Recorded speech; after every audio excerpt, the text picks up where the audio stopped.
Мына мыйзам кабыл алынды, барлыгы билесиңер. Казино Бишкек ошчугунда иштеп жатат дагы.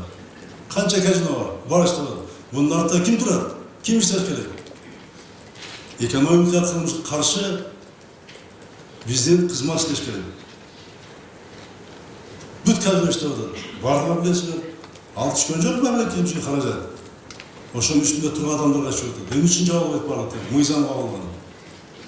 Мына бир мисал. Мен Лейдек Баткенге барып келдим. Бензин Россиядан сурап алып атабыз.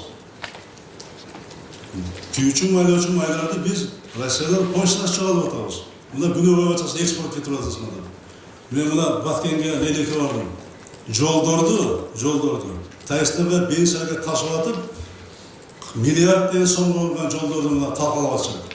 Мен премьерге айттым, мен мына комиссиячылар вице-премьер баш болду. Түп полиция мына ошо токтоп айтат.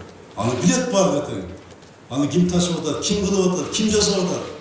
Бардыгы билет. Бирок чара колдонбойт, ошол эмелерди жолдун баарын талкалап атышат.